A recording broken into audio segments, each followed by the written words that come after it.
We just pray that we wouldn't die, and before we be married for like 1 second, tough on that. But in all sincerity, hey, Denise and I have been married going on 9 years, and there's times where, now she's a godly woman, and not me, not so much, but there's times where we completely disagree on things. Completely. Now, it's not often, but we do. You know what we do? What does Jesus have to say about that? It's the great what does Jesus say? It's no more, well, I think this, and I think that, and, oh, okay, we're at a crossroads here. What do we do? Oh, let's just see what the Bible has to say. Can I tell you guys? Save yourself. Heartache. Anarchy in your home. Jesus, the centerpiece of your marriage. And that's what they did. Jesus was a featured guest at the wedding. Notice that this is a festive occasion, and Jesus is there. Jesus is up in the party. He's not a party pooper. He's like, what? Yeah, I'm in. Let's roll. They run out of wine. What does Mary do in verse 3? They run out of wine. Jesus, do something about it. This reminds me of when I was just turning 16, and my mom would come to me and say, honey, we ran out of milk.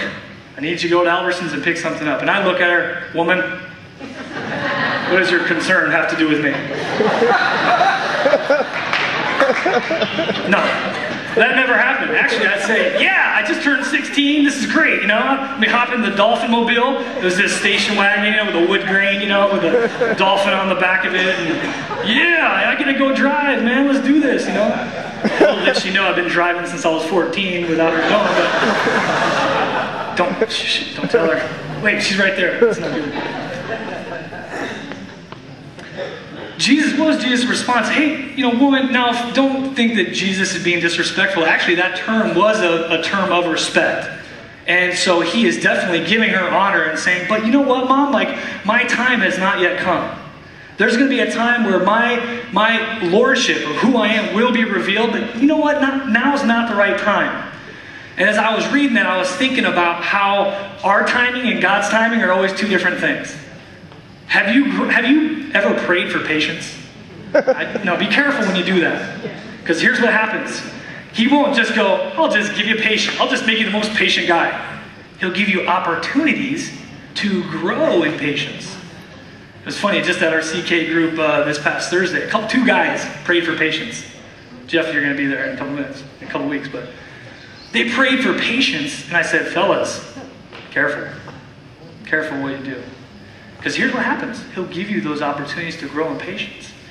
And now it's like, yikes, your timing is completely different than God's timing many times.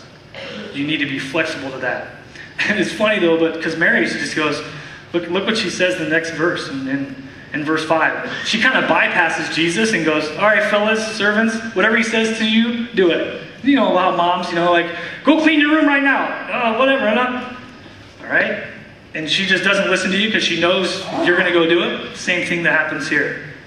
She says, guys, whatever he says to you, do it. And I underlined that in my Bible and I said, how does that apply to me?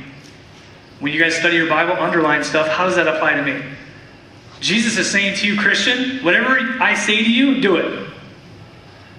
We've always shared this acronym to you as a believer. You need to be a fat Christian. Fat. F-A-T. You as a Christian need to be faithful, available, and teachable. On Friday night, we had a meeting, a small group meeting, a CK group over at our house that we have once a month with some of the leaders in the church and some of the servants that really have taken ownership of this as their home body. And it was interesting. As I looked out in the group, I saw a whole lot of fat people. Now, you go do it. Well, a couple of them were, but no. I saw faithful. I saw people from day one. I don't know if you guys knew this, but we started this church on Easter. The week before Easter, we had just like a test run. And we prayed. We didn't even invite a bunch of people. There was 15 people that just showed up here. They just showed up. What can I do? And do you know, week after week after week after week after week, snow, rain, whatever it is, they're here. They're saying, what, God? What can I do? They're faithful, available, teachable, saying, God, teach me. Yes, I need to grow. Not, no, I got everything figured out. As a Christian, and that's exactly, whatever he says to you, do it. Do it. Does that describe you? Does that describe you? Do you need growth in that area? There's times, huge for me, I need to grow. Now, the next couple verses we're going to see, we're going to actually see if these servants step up to the plate and do it. Are they going to be obedient to what Jesus tells them to do? Look at verse 6. Now, there were set there 6 water pots of stone, according to the manner of purification of the Jews, containing 20 or 30 gallons apiece. Jesus said to them, fill the water pots with water. And they filled them up to the brim. He said to them, draw some out now and take it to the master of the feast. And you can underline this in your Bible. And they took it. Pause right there. Manner of purification of the Jews, water pots, what is this all about?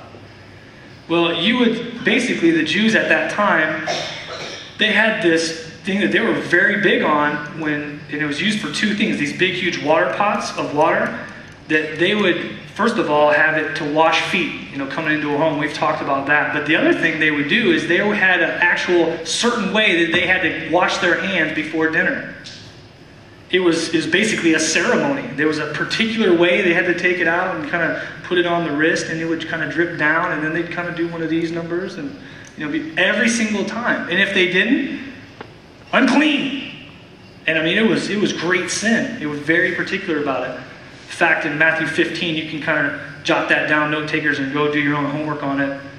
The Pharisees and Jesus were having this battle because some of Jesus' followers weren't taking that time and particularly washing their hands the exact right way. And Jesus has it out with the Pharisees, which he enjoys doing.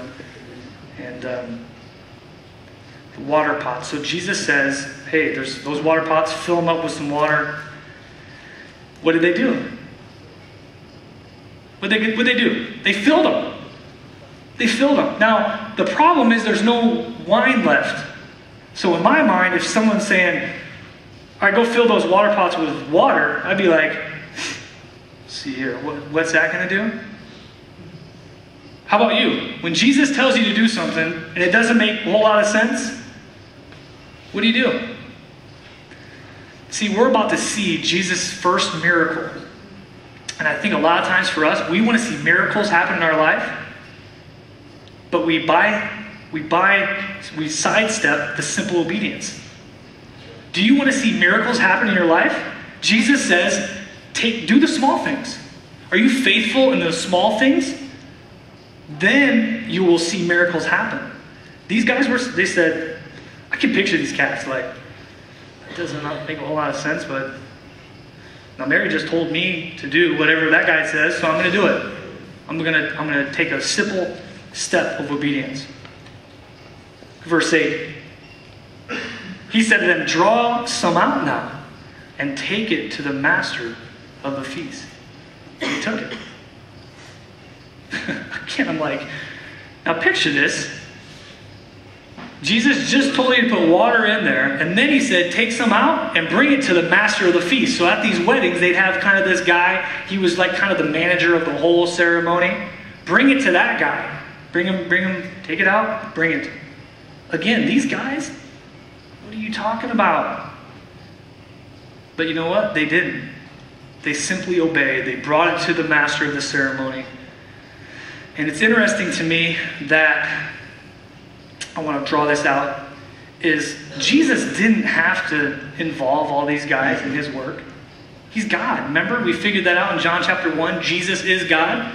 He could have said, oh, well, you're out of wine? Let me just snap my fingers and there'll be a bunch of wine right there filled up wherever they were out. He says, you know what? I want to be able to use my people that I've created. And through the process, they're going to see a miracle performed and their faith is going to be built up. Does that happen in your life?